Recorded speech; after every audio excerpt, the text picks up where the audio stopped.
안녕하세요. 건강한 목사의 Q&A입니다. 건강한 목사의 Q&A는 영상을 보면서 또는 신앙생활하면서 생겨난 의문점이나 삶에서 겪는 여러 고민에 대해서 성경적인 원리와 저의 개인적인 의견을 이야기하는 시간입니다. 혹시 궁금한 부분이나 고민이 있으신 분은 댓글을 달아주시거나 제 이메일 healthychurchandpastor@gmail.com으로 연락 바랍니다. 아이디 시간아침 님께서 차별금지법에 대해 다뤄달라고 요청하셨습니다. 말도 많고 탈도 많은 법이죠. 차별금지법. 이 법이 뭐길래 그렇게 난리일까요? 이 차별금지법은 법 자체뿐만 아니라 종교적인, 정치적인 문제가 복잡하게 얽혀 있습니다. 그래서 어떻게 이 법을 해석하더라도 어찌됐든 동의하는 사람과 반대하는 사람이 뚜렷하게 나뉠 거예요. 전에도 밝혔지만 저는 보수도 진보도 아니에요. 그렇다고 아무 진영도 지지하지 않는다는 건 아닙니다. 어느 정당이든 정치를 잘하면 지지하고 못하면 지지하지 않을 거예요. 제가 생각하는 이상적인 나라는 하나님 나라입니다. 그리고 제가 생각하는 이상적인 정치 이론은 예수 그리스도의 십자가 복음이에요. 아무리 좌우 진영의 논리가 공감되거나 합리적이라도 그리스도인은 이 복음을 가지고 좌우 진영을 판단할 수 있어야 한다고 봅니다. 차별금지법은 진보 진영에서 발의한 법이에요. 그러다 보니 이 법을 지지하면 진보냐고 그러고 반대하면 보수냐 그러는데 그렇게 이분법적으로 보지 말고 성경적으로 보시기 바랍니다. 아무튼 교회를 사랑하는 그리스도인으로서 그리고 대한민국을 사랑하는 시민으로서 차별금지법에 대한 저의 개인적인 입장을 밝히도록 하겠습니다.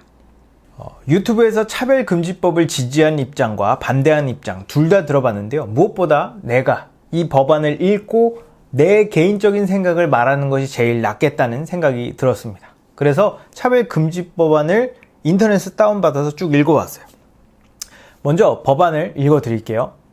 이 법을 만든 이유가 모든 생활 영역에서 성별, 장애, 병력, 나이, 언어, 출신 국가, 출신 민족, 인종, 피부색, 출신 지역, 용모 등 신체 조건, 혼인 여부, 임신 또는 출산, 가족 형태 및 가족 상황, 종교, 사상 또는 정치적 의견, 전과, 성적 지향, 성 정체성, 학력, 고용 형태, 사회적 신분 등을 이유로 한 차별을 금지, 예방할 수 있도록 포괄적이고 실효성 있는 차별 금지에 관한 기본법을 제정함으로써 사회 모든 영역에서 평등을 추구하는 헌법 이념을 실현하고 인간 존엄의 가치를 구현하고자 함이라고 쓰여 있고요.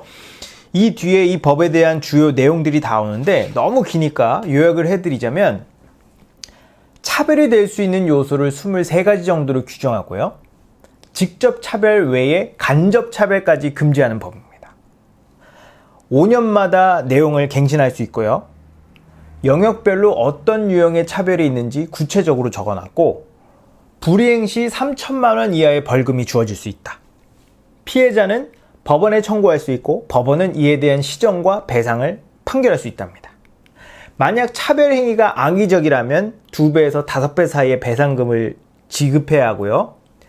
차별을 당한 사람은 차별을 입증해야 하고 차별을 가한 사람은 차별이 아니라고 입증해야 한답니다. 이렇게 간략하게 법을 요약해봤어요.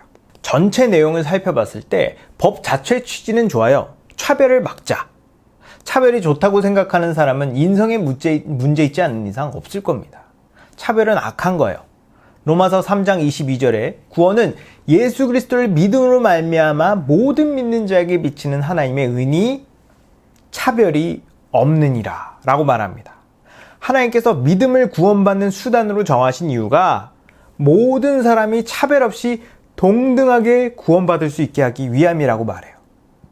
하나님은 모든 사람이 동등하길 원하세요. 그렇기 때문에 부당한 차별은 사라져야 합니다. 그러나 상황과 조건에 따라서 하나님은 사람을 차별하세요. 하나님은 복음을 믿는 자와 복음을 믿지 않은 자를 구분하시고 다르게 대합니다. 범죄하지 않은 사람과 범죄한 사람 둘 다 자유로울 수 없어요. 범죄를 했다면 대가를 치를 때까지 감옥에 가 있어야 합니다. 건강한 사람과 전염병에 걸린 사람이 다 자유롭게 돌아다닐 수 없어요. 전염병에 걸렸다면 전염병이 완치될 때까지 격리되어 있어야 합니다. 대한민국 시민과 미국 시민은 한국에서 누릴 수 있는 권리가 달라요. 미국 시민은 한국에서 투표할 수 없습니다. 이처럼 하나님은 모든 사람을 동등하게 대하시길 원하시지만 어떤 사람은 하나님을 믿고 어떤 사람은 하나님을 믿지 않기 때문에 차별적으로 사람을 대할 수밖에 없어요. 하나님은 사람을 보실 때 그가 동성애자냐 이성애자냐로 보지 않습니다. 왜냐하면 동성애자나 이성애자나 다 죄인이에요.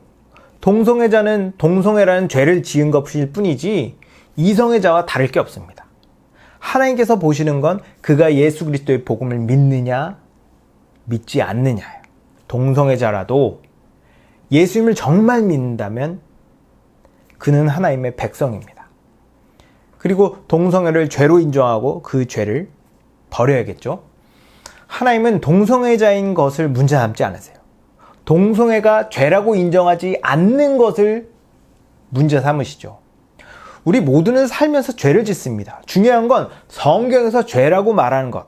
예를 들면 미움, 시기, 질투, 거짓, 욕심, 음란 등을 죄로 인정하고 그 죄를 버리는 거예요.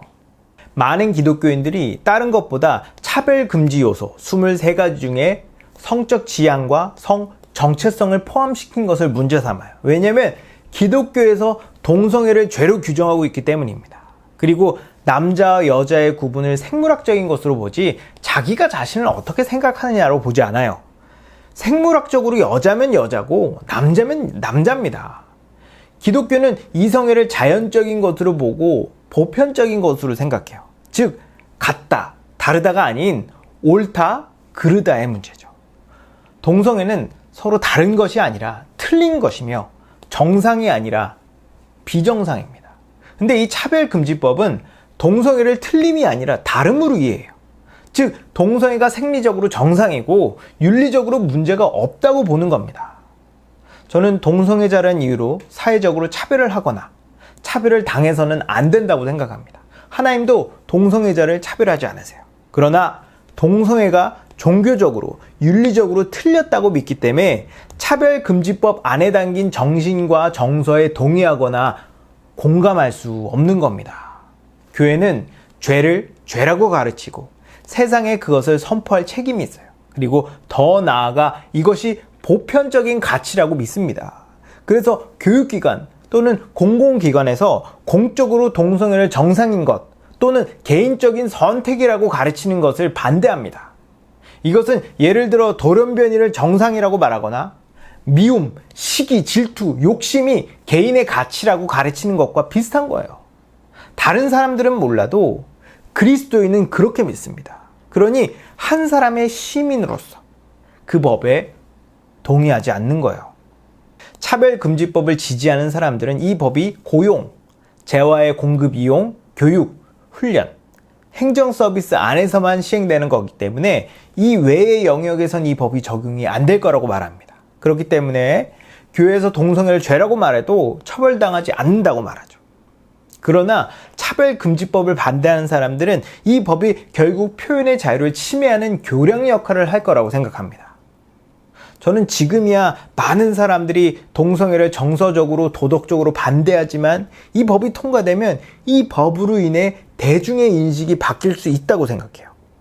예전에는 혼전순결을 지키는 것이 가치 있고 존중받았는데 어느새 조롱받고 무시당하는 것처럼 동성애를 반대한다는 것이 조롱받고 무시당하는 문화가 만들어질 수 있습니다. 그러다 보면 죄라고 말할 수 없는 법이 발의될 가능성이 있겠죠.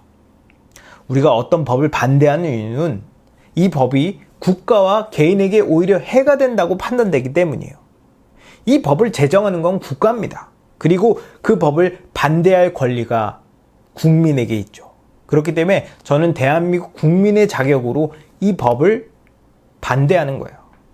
이 차별금지법은 분명히 비윤리적인 가치를 품고 있어요. 제가 그리스도인과 동시에 대한민국 국민인 것처럼 저는 종교적인 것과 윤리적인 것이 서로 분리되지 않는다고 믿습니다. 비성경적인 건 동시에 비윤리적인 거예요. 저는 이 법에 윤리적인 문제가 있다고 보는 거죠. 그러나 이 법은 동시에 윤리적인 가치도 있어요. 이건 이 법뿐만 아니라 다른 법도 다 마찬가지죠. 세상 법은 이 세상에 속해 있기 때문에 완전할 수 없습니다. 우린 어느 쪽에 더 무게를 실을 것인가 선택해야 돼요. 차별금지법이 통과되면 분명 나아지는 것이 있을 거고 나빠지는 것이 있을 겁니다. 우리의 정서와 반대되는 면도 있지만 일치하는 면도 있어요. 그것을 비교해보고 국가와 개인에게 이익이 된다고 판단되면 찬성하는 거고 해가 된다면 반대하는 겁니다. 이 권리는 대한민국 국민 개개인에게 주어진 권리예요. 그렇기 때문에 교회가 대신 결정하거나 강요하면 안 됩니다. 교회 관리는 성도들이 스스로 선하고 옳은 선택을 할 수 있도록 복음을 가르쳐주고 분별력을 키워주는 거예요. 저는 개인적으로 이 법을 반대합니다. 왜냐하면 저는 동성애가 죄며 비윤리적이라고 생각하기 때문이에요. 동성애자가 동성애를 당연하고 마땅하다고 인식하면 안 된다고 생각합니다. 이것을 극복해야 할 문제로 인식해야 한다고 봐요. 만약 이 법이 통과된다면 많은 사람들이 동성애가 정상이며 윤리적으로 문제가 없다고 생각할 겁니다. 그런 인식들이 확장되고 대중화될수록 동성애가 죄고 비윤리적이라고 주장하는 저 같은 사람을 오히려 나쁘게 볼 수 있겠죠. 게다가 이 법이 통과된다 해도 저는 차별이 없어지거나 나아질 거라고 보지 않습니다. 오히려 또 다른 차별을 낳게 될 거예요. 저는 법이 많이 만들어지는 것을 별로 안 좋아합니다. 법은 근본적인 문제를 해결하지 못하거든요. 단지 현상을 억제시키는 역할밖에 못합니다. 근본적인 문제를 해결하지 않는다면 눈에 보이는 현상은 줄어들지언정 문제 자체를 없애진 못해요. 예전에 어린이집에서 어린이 학대하는 장면이 CCTV에 찍혀서 전국이 난리가 났던 적이 있었죠. 근본적인 문제는 선생이 아이를 사랑하는 마음이 없다는 건데 국가에서 내놓은 대안은 전국 어린이집에 CCTV 설치를 의무화하는 거였어요. 그로 인해 눈에 보이는 폭행은 줄어들 수 있지만 미워하는 마음이 사라질까요? 이것이 법의 한계입니다. 법은 사람의 마음을 바꾸지 못해요. 억압만 할 뿐이죠. 이렇게 억압하면 반드시 다른 방향으로 표출됩니다. 오늘날 얼마나 비윤리적이고 비상식적인 사건들이 주변에 많이 일어나나요? 얼마나 많은 사람들이 정신병으로 시달리죠?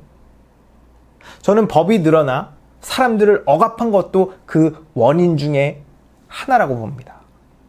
법은 양날의 검이에요. 유익이 있는 만큼 반드시 부작용이 있습니다. 김영란법, 윤창호법, 민식이법 등 이 법이 가져다주는 선기능이 있지만 반대로 많은 것을 잃었어요. 근본적인 것이 개선되지 않고 법만 늘어난다면 우리의 삶은 점점 억압받고 간섭받을 겁니다. 세상은 이 근본적인 것을 개선할 수 없어요. 저는 오직 복음만이 이 근본적인 문제를 극복할 수 있다고 믿습니다. 그 전까지 생기는 여러 가지 불이익은 감수해야 한다고 봐요. 그래서 법이 늘어나 법의 간섭을 받는 것보단 차라리 법 없이 불이익을 당하는 것이 저 개인적으로는 더 낫다고 봅니다. 물론 상황에 따라 개개인마다 다 다르게 생각할 수 있겠죠. 그래서 저는 저와 생각이 다르고 다른 선택을 했다고 뭐라고 할 생각이 없습니다. 기독교인이라도 차별보호법을 지지할 수 있다고 봐요. 기독교적인 정신과 관점을 가지고 있어도 개개인마다 처한 상황과 환경이 다를 수 있기 때문에 나와 다른 선택을 할 수 있습니다. 중요한 건 어떤 선택을 했냐가 아니라 나와 같은 복음, 같은 믿음을 소유하고 있냐예요. 만약 나와 같은 복음, 같은 믿음을 소유하고 있다면 그 결정 안에 하나님의 인도하심이 있다고 믿습니다. 어떠한 단면만 보고 그 사람을 판단하는 것도 성경적인 정신과 관점에 어긋나는 거예요. 그러니 나와 생각이 다르다고 또 다른 차별을 하는 일이 없길 바랍니다. 정리하겠습니다. 차별금지법은 동성애가 정상이며 윤리적으로 문제가 없다고 본다. 그러나 성경은 동성애가 비정상이며 비윤리적인 것이라고 본다. 국민은 국가와 개인의 이익을 위해 법을 찬성하고 반대할 권리가 있다. 나는 그리스도인이면서 동시에 대한민국 국민이다. 나는 이 법이 국가와 나의 이익에 심지어 내가 사랑하는 교회에 유익하지 않다고 보기에 이 법을 반대한다. 교회는 성도들의 자유를 침해하고 강요하면 안 된다. 교회는 성도들이 선하고 옳은 가치관을 가지도록 양육하여 스스로 옳은 판단을 할 수 있도록 인도해야 한다. 우린 서로 다른 상황과 다른 환경 속에 있기에 때론 다른 선택을 할 수 있다. 중요한 건 무엇을 선택했냐가 아니라 어떤 믿음으로 선택했냐이다. 그렇기 때문에 나와 다른 선택을 했다고 비난하거나 정죄하면 안 된다. 제 답변이 도움이 되셨는지 모르겠네요. 혹시 아직 해소되지 않은 부분이 있거나 또 다른 궁금한 것이 있으면 언제든지 댓글 또는 제 이메일 hel시처치앤패스터@gmail.com으로 연락 바랍니다. 지금까지 건강한 목사의 Q&A였습니다. 감사합니다.